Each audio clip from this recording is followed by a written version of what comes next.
Hello my YouTube family, ಹೇಗಿದ್ದೀರಾ ಎಲ್ಲರೂ ಚೆನ್ನಾಗಿದ್ದೀರಾ? ಅದೇ ರೀತಿ ನಿಮ್ಮ ಲೈಫ್ನಲ್ಲಿ ಪಾಸಿಟಿವ್ ಆಗಿ ಥಿಂಕ್ ಮಾಡ್ತಾ ಇದ್ದೀರಾ ಅಂದ್ಕೊಂಡಿದ್ದೀನಿ. ಈಗ ಓವರಾಲ್ ಎನರ್ಜಿಯ ಮೂಲಕ ಈ ರೀಡಿಂಗನ್ನು ನೋಡೋಣ. ಇದು ಕಲೆಕ್ಟಿವ್ ಟೈಮ್ಲೆಸ್ ಜನರಲ್ ರೀಡಿಂಗ್ ಆಗಿರುತ್ತೆ. ಜನರಲ್ ರೀಡಿಂಗ್ ಆಗಿರೋದ್ರಿಂದ ಜನರಲ್ ರೀತಿಯಲ್ಲಿಯೇ ನೀವು ಇದನ್ನು ಜಡ್ಜ್ ಮಾಡಬೇಕಾಗುತ್ತೆ. ಅಂದರೆ ಎಷ್ಟು ವಿಷಯಗಳು ನಿಮಗೆ ಮ್ಯಾಚ್ ಆಗುತ್ತೋ, ಎಷ್ಟು ಎನರ್ಜೀಸ್ಗಳು ನಿಮಗೆ ಮ್ಯಾಚ್ ಆಗುತ್ತೋ ಅಷ್ಟನ್ನು ಮಾತ್ರ ತಗೊಂಡು ಬಾಕಿ ಉಳಿದಿರುವ ವಿಷಯಗಳನ್ನು ನೀವು ಅಲ್ಲಿಗೆ ಬಿಡಬೇಕಾಗುತ್ತೆ. ಈ ರೀಡಿಂಗಲ್ಲಿ ಬರುವ ಯಾವುದೇ ವಿಷಯಗಳನ್ನಾಗಲಿ ನೀವು ಫೋರ್ಸ್ಫುಲ್ಲಾಗಿ ನಿಮ್ಮ ಮೇಲೆ ನೀವು ಹಾಕ್ಕೊಳ್ಬಾರ್ದು. ಹಾಗಾದರೆ ಈಗ ರೀಡಿಂಗನ್ನು ಶುರು ಮಾಡೋಣ. ಮೊದಲಿಗೆ ಸ್ವಲ್ಪ ಡೀಪ್ ಬ್ರೀತನ್ನು ತಗೊಳ್ಳಿ, ಮನಸ್ಸನ್ನು ಕಾಮ್ ಮಾಡ್ಕೊಳ್ಳಿ. ನಿಮ್ಮ ಲೈಫ್ನಲ್ಲಿ ಸ್ಪೆಷಲ್ ಆಗಿರುವ ಒಬ್ಬ ವ್ಯಕ್ತಿಯನ್ನು ನೆನಪಿಸ್ಕೊಳ್ಳಿ. ಅವರು ನಿಮ್ಮ ಲವರ್ ಆಗಿರ್ಬೋದು, ನಿಮ್ಮ ಕ್ರಶ್ ಆಗಿರ್ಬೋದು, ನಿಮ್ಮ ಎಕ್ಸ್ ಆಗಿರ್ಬೋದು, ನಿಮ್ಮ ಫ್ರೆಂಡ್ ಆಗಿರ್ಬೋದು, ಅಥವಾ ನಿಮ್ಮ ಲೈಫ್ನಲ್ಲಿ ತುಂಬ ಇಂಪಾರ್ಟೆಂಟ್ ಪರ್ಸನ್ ಆಗಿರ್ಬೋದು. ಅವರ ಫೇಸನ್ನು ಇಮ್ಯಾಜಿನ್ ಮಾಡ್ಕೊಳ್ಳಿ. ಇವರು ಮತ್ತು ನೀವು ಒಟ್ಟಿಗೆ ಕಳೆದಿರುವ ಬ್ಯೂಟಿಫುಲ್ ಮೆಮೊರೀಸ್ನ ನೆನಪು ಮಾಡ್ಕೊಳ್ಳಿ. ಈ ವ್ಯಕ್ತಿ ಈವ್ನಿಂಗ್ ಟೈಮಲ್ಲಿ ನಿಮ್ಮ ಬಗ್ಗೆ ಏನು ಥಿಂಕ್ ಮಾಡ್ತಾ ಇದ್ದಾರೆ, ಅವರ ಹೃದಯದಲ್ಲಿ ನಿಮ್ಮ ಬಗ್ಗೆ ಯಾವ ಫೀಲಿಂಗ್ಸ್ ಇದೆ ಅಂತ ನೋಡೋಣ. ಅಂದರೆ ಪ್ರೆಸೆಂಟ್ ಟೈಮಲ್ಲಿ ನಿಮ್ಮಿಬ್ಬರ ನಡುವೆ ಯಾವುದೇ ಸಿಚುವೇಶನ್ ಇರಬಹುದು, ಬಟ್ ಅವರ ಮನಸ್ಸಿನಲ್ಲಿ ಏನು ಫೀಲ್ ಆಗ್ತಾ ಇದೆ, ಏನು ಥಾಟ್ ಇದೆ, ಈವ್ನಿಂಗ್ ಥಾಟ್ಸ್ ಅಬೌಟ್ ಯು ಏನಿದೆ ಅಂತ ನೋಡೋಣ. ಈ ಪರ್ಸನ್ ಈವ್ನಿಂಗ್ ಟೈಮಲ್ಲಿ ತುಂಬ ಡೀಪ್ ಥಿಂಕಿಂಗ್ ಮಾಡ್ತಾ ಇದ್ದಾರೆ ಅನ್ನೋ ಎನರ್ಜಿ ಕಾಣಿಸ್ತಾ ಇದೆ. ಸಂಜೆ ಸಮಯದಲ್ಲಿ ಮನಸ್ಸು ಸ್ವಲ್ಪ ಸೈಲೆಂಟ್ ಆಗಿರುತ್ತೆ. ಅಂದರೆ ಹಳೆಯ ಮೆಮೊರೀಸ್ಗಳು ಮತ್ತೆ ಮೈಂಡ್ಗೆ ಬರ್ತಾ ಇದೆ. ಅದೇ ರೀತಿ ಈ ಪರ್ಸನ್ ಕೂಡ ನಿಮ್ಮ ಬಗ್ಗೆ ಥಿಂಕ್ ಮಾಡ್ತಾ ಇದ್ದಾರೆ. ಅವರ ಮೈಂಡ್ನಲ್ಲಿ ನಿಮ್ಮ ಮೆಮೊರೀಸ್ ರಿಪೀಟ್ ಆಗ್ತಾ ಇದೆ. ಇಲ್ಲಿ ಸೋಲ್ಮೇಟ್ ಎನರ್ಜಿ ಕಾಣಿಸ್ತಾ ಇದೆ. ಸ್ಟ್ರಾಂಗ್ ಸೋಲ್ಮೇಟ್ ಎನರ್ಜಿ ಕಾಣಿಸ್ತಾ ಇದೆ. ನಿಮ್ಮಿಬ್ಬರ ನಡುವೆ ಇರುವ ಕನೆಕ್ಷನ್ ಅದು ಆರ್ಡಿನರಿ ಕನೆಕ್ಷನ್ ಅನ್ನೋ ರೀತಿ ಕಾಣಿಸ್ತಾ ಇಲ್ಲ. ಇದು ಸೋಲ್ ಲೆವೆಲ್ ಕನೆಕ್ಷನ್ ಆಗಿರುವ ರೀತಿ ಕಾಣಿಸ್ತಾ ಇದೆ. ಇನ್ನೂ ಕೆಲವರಿಗೆ ಇದು past life connection, karmic relationship, destiny connection ಅನ್ನೋ ಎನರ್ಜಿ ಕಾಣಿಸ್ತಾ ಇದೆ. ಇಲ್ಲಿ ಇನ್ನೂ ಒಂದು ಸ್ಟ್ರಾಂಗ್ ಆಗಿರೋ ಎನರ್ಜಿ ಯಾವ ರೀತಿ ರಿಫ್ಲೆಕ್ಟ್ ಆಗ್ತಾ ಇದೆ ಅಂದರೆ, ಕೆಲವರಿಗೆ ಇದು ಮ್ಯಾರೇಜ್ ರಿಲೇಟೆಡ್ ಸಿಚುವೇಶನ್ ಆಗಿರಬಹುದು. ಎಕ್ಸಾಂಪಲ್ಗೆ ಹೇಳಬೇಕು ಅಂದರೆ ಹಸ್ಬೆಂಡ್ ವೈಫ್ ಇಶ್ಯೂ ಇರಬಹುದು, ಮ್ಯಾರಿಡ್ ಪರ್ಸನ್ ಆಗಿರಬಹುದು ಈ ವ್ಯಕ್ತಿ, ಅಥವಾ ಫ್ಯಾಮಿಲಿ ಪ್ರೆಷರ್ ಇದೆ, ಈ ರೀತಿಯ ಸಿಚುವೇಶನ್ ಕೂಡ ಇರ್ಬೋದು. ಕೆಲವರಿಗೆ ಈ ಪರ್ಸನ್ ಆಲ್ರೆಡಿ ಮ್ಯಾರಿಡ್ ಆಗಿರ್ಬೋದು. ಕೆಲವರಿಗೆ ಫ್ಯಾಮಿಲಿ ರೆಸ್ಪಾನ್ಸಿಬಿಲಿಟಿ ತುಂಬ ಹೆವಿ ಆಗಿರ್ಬೋದು. ಹಾಗಾಗಿ ಈ ವ್ಯಕ್ತಿ ನಿಮ್ಮ ಹತ್ರ ಕೋಲ್ಡ್ ಬಿಹೇವಿಯರ್ ತೋರಿಸ್ತಾ ಇದ್ದಾರೆ. ನಿಮ್ಮ ಜೊತೆ ಮಾತಾಡಬೇಕಾದ್ರೆ ಇಗ್ನೋರ್ ಮಾಡ್ತಾ ಇದ್ದಾರೆ, ಅಥವಾ ಕಾಲ್ ಅಥವಾ ಮೆಸೇಜ್ಗೆ ರಿಪ್ಲೈ ಮಾಡ್ತಾ ಇಲ್ಲ, ಕಾಲ್ ಅಟೆಂಡ್ ಮಾಡ್ತಾ ಇಲ್ಲ, ಡಿಸ್ಟೆನ್ಸ್ ಮೇಂಟೈನ್ ಮಾಡ್ತಾ ಇದ್ದಾರೆ. ಇದೆಲ್ಲ ಬಿಹೇವಿಯರ್ ನಿಮಗೆ ತುಂಬ ಪೇಯ್ನ್ ಕೊಟ್ಟಿದೆ. ನೀವು ಸಮ್ಟೈಮ್ಸ್ ತುಂಬ ಯೋಚನೆ ಮಾಡಿದ್ದೀರಾ, ಈ ಪರ್ಸನ್ ನನ್ನ ಬಗ್ಗೆ ಇಂಟ್ರೆಸ್ಟೇ ತೋರಿಸ್ತಾ ಇಲ್ವಲ್ಲ ಅನ್ನೋ ರೀತಿ ಥಿಂಕ್ ಮಾಡ್ತಾ ಇದ್ದೀರಾ. ಆದರೆ ಇಂಟ್ರೆಸ್ಟಿಂಗ್ ಥಿಂಗ್ ಏನು ಅಂದರೆ, ಒಂದು ಟೈಮ್ನಲ್ಲಿ ಈ ಪರ್ಸನ್ ನಿಮ್ಮ ಜೊತೆ ತುಂಬ ಕ್ಲೋಸ್ ಆಗಿದ್ದರು. ಗಂಟೆಗಟ್ಟಲೆ ಕಾಲ್ ಮಾಡ್ತಾಯಿದ್ರು, ನಿಮ್ಮನ್ನು ಅಪ್ರಿಷಿಯೇಟ್ ಮಾಡ್ತಾಯಿದ್ರು, ನಿಮಗೆ ಲವ್ ಶೋ ಮಾಡ್ತಾಯಿದ್ರು. ಆ ಟೈಮ್ನಲ್ಲಿ ನೀವು ಒಂದು ಮೆಸೇಜ್ ಕಳಿಸಿದ್ರೆ ತಕ್ಷಣ ನಿಮಗೆ ರಿಪ್ಲೈ ಬರ್ತಾಯಿತ್ತು, ಅಥವಾ ಅವರೇ ಮೆಸೇಜ್ ಮಾಡ್ತಾಯಿದ್ರು. ನೀವು ತುಂಬ ಹ್ಯಾಪಿ ಆಗ್ತಾಯಿದ್ರಿ. ಬಟ್ ಸಡನ್ಲಿ ಅವರ ಬಿಹೇವಿಯರ್ ಚೇಂಜ್ ಆಗಿದೆ. ಅವರು ಡಿಸ್ಟೆನ್ಸ್ ಕ್ರಿಯೇಟ್ ಮಾಡಿದ್ದಾರೆ. ಈ ಸಡನ್ ಚೇಂಜ್ ನಿಮ್ಮ ಹಾರ್ಟ್ಗೆ ತುಂಬ ಹರ್ಟ್ ಕೊಟ್ಟಿದೆ. ನೀವು ಸಮ್ಟೈಮ್ಸ್ ತುಂಬ ಕಣ್ಣೀರು ಹಾಕಿದ್ದೀರಾ, ತುಂಬ ಸ್ಲೀಪ್ಲೆಸ್ ನೈಟ್ಸ್ನ ಕೂಡ ಕಳೆದಿದ್ದೀರಾ. ಕಂಟಿನ್ಯೂಸ್ಲಿ ಈ ಪರ್ಸನ್ ನಿಮ್ಮ ಬಗ್ಗೆ ಥಿಂಕ್ ಮಾಡ್ತಾಯಿದ್ರು ಮೊದಲೆಲ್ಲ, ಆ ರೀತಿ ಎನರ್ಜಿ ಕೂಡ ಕಾಣಿಸ್ತಾ ಇದೆ. ಬಟ್ ಸಡನ್ಲಿ ಚೇಂಜ್ ಆಗಿದೆ. ಈಗ ನಿಮ್ಮ ಎನರ್ಜಿ ಅಕಾರ್ಡಿಂಗ್ ನೀವು ಕೂಡ ಈ ಪರ್ಸನ್ನ ಮೆಸೇಜ್ಗಾಗಿ ಕಾಯ್ತಾ ಇದ್ದೀರಾ. ಈ ವ್ಯಕ್ತಿ ಕಾಲ್ ಮಾಡ್ತಾರೆ ಅಂತ ಕಾಯ್ತಾ ಇದ್ದೀರಾ.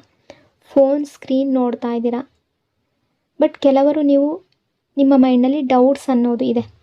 ನಿಮ್ಮ ಮೈಂಡ್ನಲ್ಲಿ ಇವ್ರು ನನ್ನನ್ನು ಚೀಟ್ ಮಾಡ್ತಾ ಇದ್ದಾರಾ, ಅಥವಾ ಬೇರೆ ಪರ್ಸನ್ ಇವರ ಲೈಫ್ನಲ್ಲಿ ಇದ್ದಾರಾ, ಅಥವಾ ಇವರಿಗೆ ನನ್ನ ಮೇಲೆ ಲವ್ ಇಲ್ವಾ, ಈ ಎನರ್ಜಿ ಕಾಣಿಸ್ತಾ ಇದೆ. ಆ ರೀತಿ ನೀವು ಡೌಟ್ ಪಡ್ತಾ ಇದ್ದೀರಾ. ನಿಮ್ಮಿಬ್ಬರ ಎನರ್ಜಿ ಅಕಾರ್ಡಿಂಗ್ ಇಲ್ಲಿ ಥರ್ಡ್ ಪರ್ಸನ್ ಎನರ್ಜಿ ಕಾಣಿಸ್ತಾ ಇದೆ.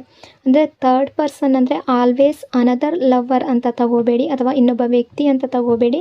ಫ್ಯಾಮಿಲಿ ರೆಸ್ಪಾನ್ಸಿಬಿಲಿಟಿ ಆಗಿರ್ಬೋದು, ಫೈನಾನ್ಷಿಯಲ್ ಪ್ರಾಬ್ಲಮ್ ಆಗಿರ್ಬೋದು, ಸೊಸೈಟಿ ಪ್ರೆಷರ್ ಆಗಿರ್ಬೋದು, ಕೆರಿಯರ್ ಟೆನ್ಷನ್ ಆಗಿರ್ಬೋದು, ಈ ರೀತಿ ಕೂಡ ಆಗಿರಬಹುದು. ಮೆಂಟಲ್ ಪ್ರೆಷರ್ ಆಗಿರ್ಬೋದು. ಈ ಪರ್ಸನ್ನ ಲೈಫ್ನಲ್ಲಿ ತುಂಬ ಮೆಂಟಲ್ ಪ್ರೆಷರ್ ಕೂಡ ಕಾಣಿಸ್ತಾ ಇದೆ.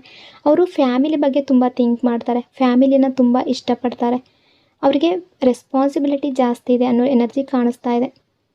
ಅವರು ಎಮೋಷ್ನಲಿ ಕ್ಲೋಸ್ ಆಗೋದು ಅವಾಯ್ಡ್ ಮಾಡ್ತಾ ಇದ್ದಾರೆ ಅನ್ನೋ ಎನರ್ಜಿ ಕಾಣಿಸ್ತಾ ಇದೆ. ನಿಮ್ಮ ಬಗ್ಗೆ ಥಿಂಕ್ ಮಾಡ್ತಾ ಇಲ್ಲ ಅಂತ ಅಲ್ಲ, ನಿಮಗೆ ಮೆಸೇಜ್ ಮಾಡಬೇಕು, ಕಾಲ್ ಮಾಡಬೇಕು ಅನ್ನೋ ಮನಸ್ಸಿದೆ. ಬಟ್ ಸಿಚುವೇಶನ್ ಅನ್ನೋದು ಅಡ್ಡ ಬಂದಿದೆ ಅನ್ನೋ ರೀತಿ ಎನರ್ಜಿ ಕಾಣಿಸ್ತಾ ಇದೆ. ಯಾವುದೋ ಒಂದು ಸಣ್ಣ ಪುಟ್ಟ ಸಿಚುವೇಶನ್ ಆಗಿರಬಹುದು, ಯಾವುದೋ ಒಂದು ಮಾತು ಅವರಿಗೆ ಹರ್ಟ್ ಆಗಿರ್ಬೋದು, ನೀವು ಅವರಿಂದ ದೂರ ಆಗಿರ್ಬೋದು, ಅಥವಾ ಆ ವ್ಯಕ್ತಿ ನಿಮ್ಮನ್ನು ದೂರ ಮಾಡ್ಕೊಂಡಿರ್ಬೋದು, ಅಥವಾ ಈ ವ್ಯಕ್ತಿ ನಿಮ್ಮನ್ನು ಬ್ಲಾಕ್ ಮಾಡಿರಬಹುದು. ಬಟ್ ಇವರ ಮನಸ್ಸಿಗೆ ಆ ರೀತಿ ಅನ್ನಿಸ್ತಾ ಇದೆ, ಕಾಲ್ ಮಾಡಬೇಕು, ಮೆಸೇಜ್ ಮಾಡಬೇಕು ಅನ್ನೋ ಎನರ್ಜಿ ಕಾಣಿಸ್ತಾ ಇದೆ. ಈಗ ಯೂನಿವರ್ಸ್ ಕಡೆಯಿಂದ ನಿಮಗೆ ಯಾವ ಗೈಡೆನ್ಸ್ ಇದೆ ಅಂತ ನೋಡೋಣ.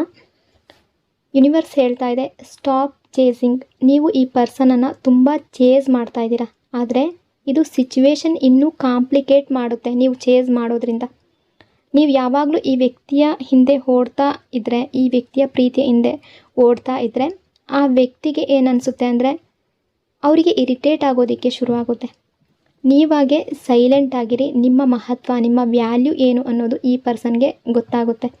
ನೀವು ಅವರ ಲೈಫ್ನಿಂದ ದೂರ ಆಗ್ತಾ ಇದ್ದೀರಂತ ಆ ವ್ಯಕ್ತಿಗೆ ಅರಿವಾಗುತ್ತೆ. ಆ ಟೈಮ್ನಲ್ಲಿ ಈ ವ್ಯಕ್ತಿಯೇ ನಿಮ್ಮ ಕಡೆಗೆ ಬರ್ತಾರೆ, ಅವರೇ ಅಪ್ರೋಚ್ ಮಾಡ್ತಾರೆ. ಹಾಗಾಗಿ ನಿಮ್ಮ ಲೈಫ್ ಮೇಲೆ ನೀವು ಥಿಂಕ್ ಮಾಡಿ, ಫೋಕಸ್ ಆನ್ ಯುವರ್ ಸೆಲ್ಫ್. ಈ ಟೈಮ್ನಲ್ಲಿ ನೀವು ನಿಮ್ಮ ಮೇಲೆ ಫೋಕಸ್ ಮಾಡಬೇಕು. ನಿಮ್ಮ ಹೆಲ್ತ್, ನಿಮ್ಮ ಕೆರಿಯರ್, ನಿಮ್ಮ ಹ್ಯಾಪಿನೆಸ್, ಪರ್ಸ್ನಲ್ ಗ್ರೋತ್ ಬಗ್ಗೆ, ಈ ಪರ್ಸ್ನಲ್ ಗ್ರೋತ್ ಇದೆಲ್ಲ ತುಂಬ ಇಂಪಾರ್ಟೆಂಟ್. ಹಾಗಾಗಿ ಅದರ ಬಗ್ಗೆ ಥಿಂಕ್ ಮಾಡಿ. ಒಬ್ಬ ಪರ್ಸನ್ಗಾಗಿ ನೀವು ಇಷ್ಟು ಕಣ್ಣೀರು ಹಾಕೋ ಅವಶ್ಯಕತೆ ಇಲ್ಲ. ರಿಲೇಷನ್ಶಿಪ್ ಅಂದರೆ 2 ವೇ ಎಫರ್ಟ್ ಆಗಿರಬೇಕು. ಒಬ್ಬ ಮಾತ್ರ ಎಫರ್ಟ್ ಹಾಕಿದ್ರೆ ರಿಲೇಷನ್ಶಿಪ್ ಬ್ಯಾಲೆನ್ಸ್ ಆಗೋದಿಲ್ಲ. Balance your life. ಈ ಸಿಚುವೇಶನ್ ನಿಮಗೆ ಲೆಸನ್ ಕೊಡ್ತಾ ಇದೆ ಲೈಫ್ನಲ್ಲಿ. ಅವರು ನಿಮ್ಮನ್ನು ಇಗ್ನೋರ್ ಮಾಡ್ತಾ ಇದ್ದಾರೆ ಅಂದರೆ ಅದು ನೀವು ಹರ್ಟ್ ಆಗಬಾರ್ದು. ಆಗ ನಿಮಗೆ ಅದೊಂದು ಲೆಸನ್ ಅಂತ ನೀವು ಅಂದ್ಕೋಬೇಕು. ಬ್ಯಾಲೆನ್ಸ್ ಮಾಡ್ಕೋಬೇಕು ನಿಮ್ಮನ್ನು. ಬ್ಯಾಲೆನ್ಸ್ ಅನ್ನೋದು ತುಂಬ ಇಂಪಾರ್ಟೆಂಟ್. ಲವ್ ಅನ್ನೋದು ಕೂಡ ತುಂಬ ಇಂಪಾರ್ಟೆಂಟ್. ಆದರೆ ಸೆಲ್ಫ್ ರೆಸ್ಪೆಕ್ಟ್ ಕೂಡ equally important. Change your thinking. ನಿಮ್ಮ ಥಿಂಕಿಂಗ್ ಪ್ಯಾಟ್ರನ್ ಏನಿದೆ ಅದನ್ನು ಚೇಂಜ್ ಮಾಡ್ಕೊಳ್ಳಿ. ನೀವು ನೆಗೆಟಿವ್ ಥಾಟ್ಸ್ ರಿಪೀಟ್ ಮಾಡಿದ್ರೆ ಸೇಮ್ ಸಿಚುವೇಶನ್ ಮತ್ತೆ ಮತ್ತೆ ನಿಮ್ಮ ಲೈಫ್ನಲ್ಲಿ ರಿಫ್ಲೆಕ್ಟ್ ಆಗುತ್ತೆ. ಪಾಸಿಟಿವ್ ಮೈಂಡ್ ಸೆಟ್ಟನ್ನು ಇಟ್ಕೊಳ್ಳಿ. ಪಾಸಿಟಿವ್ ಮೈಂಡ್ ಸೆಟ್ ಅನ್ನೋದು ನ್ಯೂ ಎನರ್ಜಿಯನ್ನು ಅಟ್ರ್ಯಾಕ್ಟ್ ಮಾಡುತ್ತೆ. ಇಲ್ಲಿ ಮ್ಯಾನಿಫೆಸ್ಟೇಷನ್ ಎನರ್ಜಿ ಕೂಡ ಕಾಣಿಸ್ತಾ ಇದೆ. ನಿಮಗೆ ಈ ವ್ಯಕ್ತಿಯನ್ನು ಬಿಟ್ಟು ಇರೋದಕ್ಕೆ ಆಗ್ತಾ ಇಲ್ಲ, ನೀವು ಟ್ರೂಲಿ ಈ ಪರ್ಸನನ್ನು ನಿಮ್ಮ ಲೈಫ್ ಪಾರ್ಟ್ನರ್ ಆಗಿ ಬಯಸ್ತಾ ಇದ್ದೀರಾ ಅಂದರೆ ಪಾಸಿಟಿವ್ ಮ್ಯಾನಿಫೆಸ್ಟೇಷನ್ ಮಾಡಿ. ಇಮ್ಯಾಜಿನ್ ಮಾಡ್ಕೊಳ್ಳಿ, ಈ ಪರ್ಸನ್ ಆಲ್ರೆಡಿ ನಿಮ್ಮ ಲೈಫ್ನಲ್ಲಿ ಇದ್ದಾರೆ. ಆದರೆ ಮ್ಯಾನಿಫೆಸ್ಟೇಷನಲ್ಲಿ ಇಂಪಾರ್ಟೆಂಟ್ ರೂಲ್ ಏನು ಅಂದರೆ ಇಲ್ಲಿ no doubt, no negative thinking. They still thinking about you. ಅದೇ ರೀತಿ ನೀವು ಅವರ ಬಗ್ಗೆ ಥಿಂಕ್ ಮಾಡ್ತಾ ಇದ್ದೀರಾ, ಇವರು ನಿಮ್ಮ ಲೈಫ್ನಲ್ಲಿ ಇದ್ದಾರೆ, ಆ ರೀತಿ ಮಾತ್ರ ಥಿಂಕ್ ಮಾಡಬೇಕು. ಕೇವಲ ನೆಗೆಟಿವ್ ಆಗಿ ಥಿಂಕ್ ಮಾಡೋದ್ರಿಂದ ನಿಮ್ಮ ಮ್ಯಾನಿಫೆಸ್ಟೇಷನ್ ಅನ್ನೋದು ಸರಿಯಾಗೋದಿಲ್ಲ. ಈ ಪರ್ಸನ್ನ ಎನರ್ಜಿ ಅಕಾರ್ಡಿಂಗ್ ಕೂಡ ಈ ಪರ್ಸನ್ ಕಂಪ್ಲೀಟ್ಲಿ ನಿಮ್ಮನ್ನು ಫರ್ಗೆಟ್ ಮಾಡಿಲ್ಲ. ಅವರು ಕೂಡ ನಿಮ್ಮ ಮೆಮೊರೀಸ್ ನೆನಪಿಸ್ಕೊಳ್ತಾ ಇದ್ದಾರೆ, ಬಟ್ ಎಕ್ಸ್ಪ್ರೆಸ್ ಮಾಡ್ತಾ ಇಲ್ಲ. ಅದು ಅವರ ನೇಚರ್ ಆಗಿರ್ಬೋದು, ಅವರ ಬಿಹೇವಿಯರ್ ಕೂಡ ಆಗಿರ್ಬೋದು.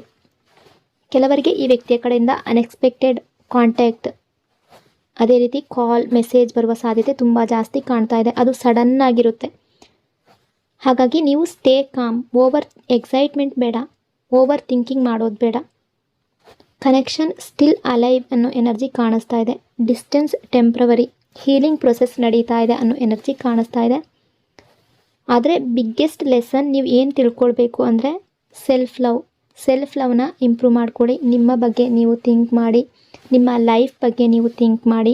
ಓವರ್ ಅಟ್ಯಾಚ್ಮೆಂಟನ್ನು ಬೆಳೆಸ್ಕೋಬೇಡಿ, ಓವರ್ ಚೇಸಿಂಗ್ ಕೂಡ ಬೇಡ. ಈ ವ್ಯಕ್ತಿಯ ಈವ್ನಿಂಗ್ ಥಾಟ್, ಈ ವ್ಯಕ್ತಿ ನಿಮ್ಮ ಬಗ್ಗೆ ಯೋಚನೆ ಮಾಡ್ತಾ ಇದ್ದಾರೆ, ಮಿಸ್ಸಿಂಗ್ ಎನರ್ಜಿ ಅನ್ನೋದು ಕಾಣಿಸ್ತಾ ಇದೆ. ಬಟ್ ಕೆಲವು ಪ್ರಾಬ್ಲಮ್ಸ್ಗಳು ಅಡ್ಡ ಇದೆ ಅನ್ನೋ ರೀತಿ ಎನರ್ಜಿ ಕಾಣಿಸ್ತಾ ಇದೆ.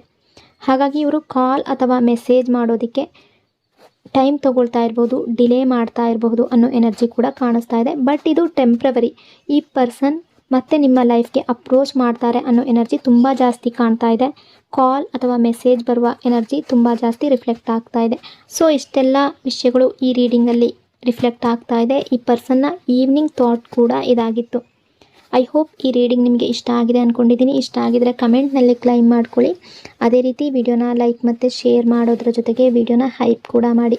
ಈ ಚಾನಲ್ನ ಫಸ್ಟ್ ಟೈಮ್ ವಿಸಿಟ್ ಮಾಡಿದರೆ ಸಬ್ಸ್ಕ್ರೈಬ್ ಮಾಡಿಕೊಂಡು ಕನೆಕ್ಟ್ ಆಗಿ. ಇನ್ನೊಂದು ಪವರ್ಫುಲ್ ಡೀಪ್ ರೀಡಿಂಗ್ನೊಂದಿಗೆ ಮತ್ತೆ ಸಿಗ್ತೀನಿ. Until then take care. Thank you so much.